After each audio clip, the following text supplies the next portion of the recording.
It kernel panicked on live boot. It's finally happened. Oh, wow.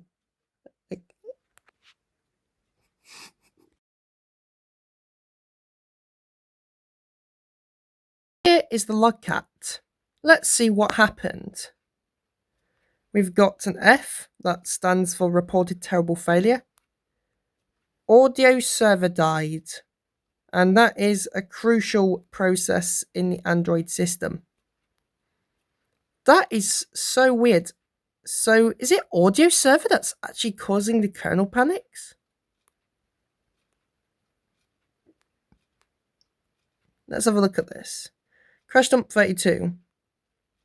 Denied for search name dash does not verify init. Oh no, it's not loading the crash dumps for init. Is it denied for system resource PID? Main capability for Zygote. Crash dump 32. It's talking about init down there. Service manager. The camera service started. And it says trying again for Android hardware camera. So it seems like that's tried to restart, and then init spits out something. Init received control message for interface start for Android camera. Could not find service hosting for Android hardware camera legacy. So it seems like the audio server died, and then something was dumped to the init process.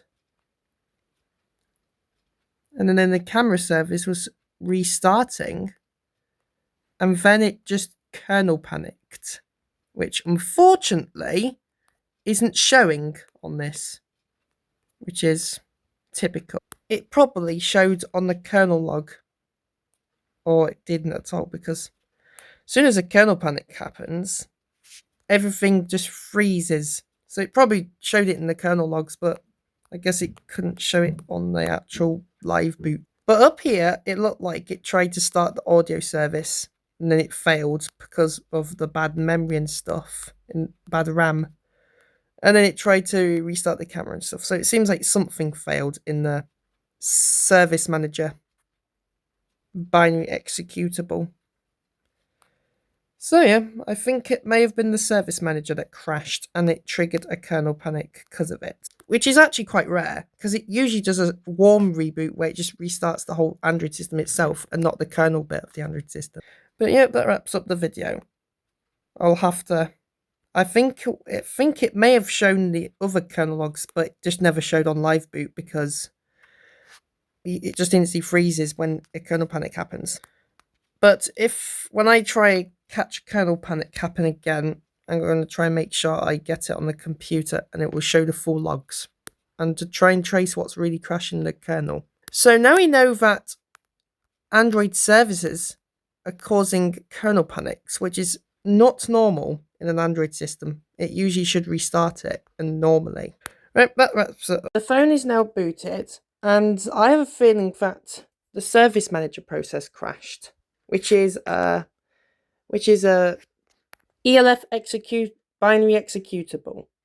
So this must have been the process that crashed, because Service Manager is reliable for camera and all the hardware and stuff as well, to try and process it from the kernel into the Android system. And I'm going to do this experiment. I am now going to terminate the Service Manager process and see if it triggers a kernel panic, a manual one. So this is how I find the process. So I'm going to go now to the top, which is actually a task manager, Linux task manager in Android. I cannot find Service Manager. I think this may be one of the traces. Hardware Service Manager. So this is probably the process that failed. I've got the number to it, 577. And I'm just going to simply task kill it. Alright, now I've got the kernel log open. And I've got the system running. Right, let's now execute the killer command. to terminate that process.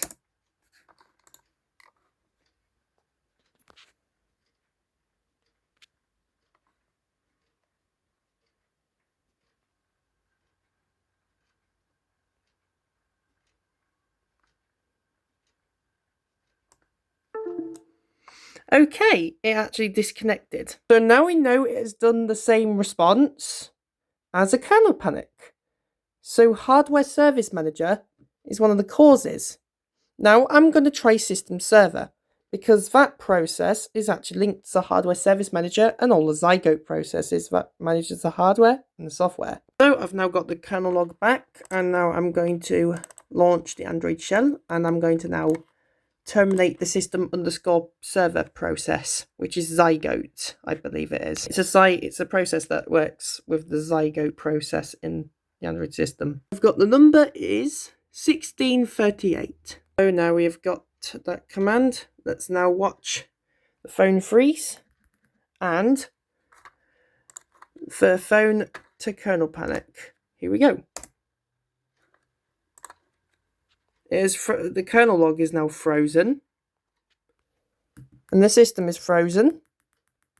It's also freezing the kernel log. That doesn't make any sense.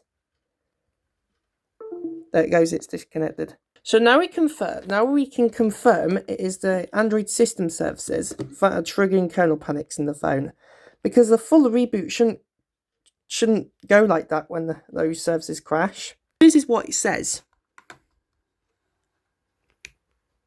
From Wi-Fi, stats set start received flag 1.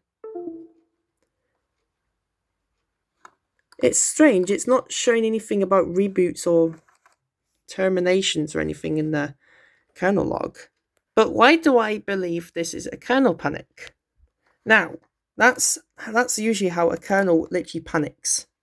The system will freeze, lock up, kill init, and it will restart the full operating system. Usually on Android systems, if the system server crashes or Zygote crashes, it usually terminates all the vendor processes, and it should just soft reboot the Android system.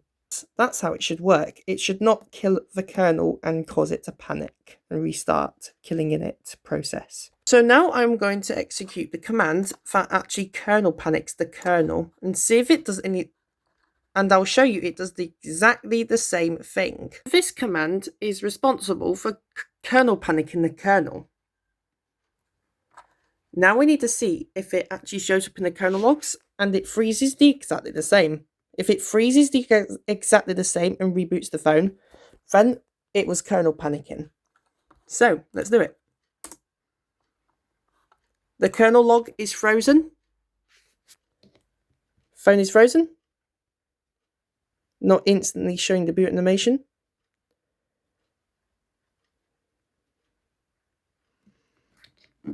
And there we go. It fully restarts the phone. And it's kernel panicked. It's kernel panicked and it's restarted the phone.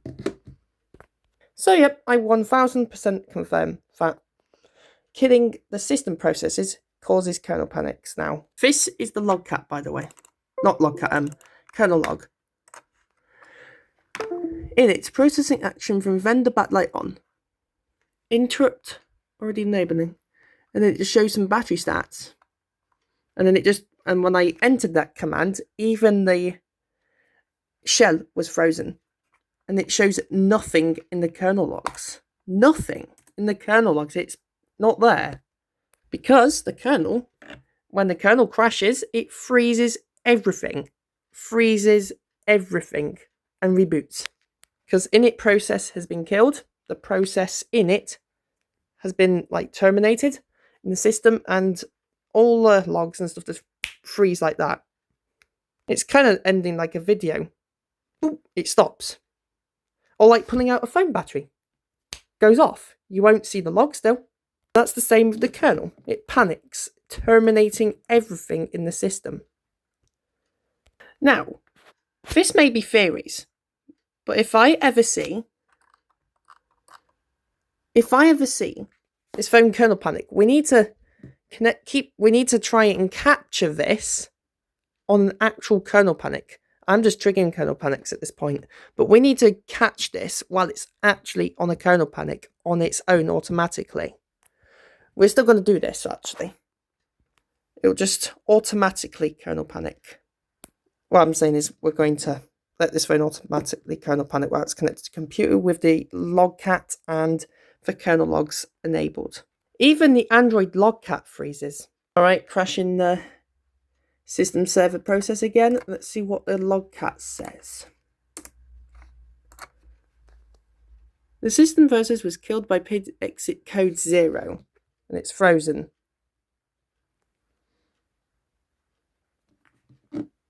And yes, like I said, it will show nothing on the kernel log because that's already frozen and crashed. So at least the system puts up this before it crashes. And then it reboots. Now I'm going to do same with a manual kernel panic using the echo C command on the logcat. Alright, let's execute the same command. And that will now kernel panic the Android system. And look at that, the logcat instantly freezes. And the phone does exactly the same thing and freezes. Nothing from the logcat, just average logs. Same with kernel, shows nothing. And it just reboots like a kernel panic. Just like a kernel panic. So there we go, I have now ended the video here. Even the logcat doesn't show like the crash logs afterwards. It will say this progress is terminated and then boop, can't post anymore because it's crashed. As anyways, I'm going to now end the video here. As anyways, thanks for watching and subscribe. And I'm going to try and let this thing kernel panic on its own and see if I can try and catch crash logs, hopefully. As anyways, thanks for watching.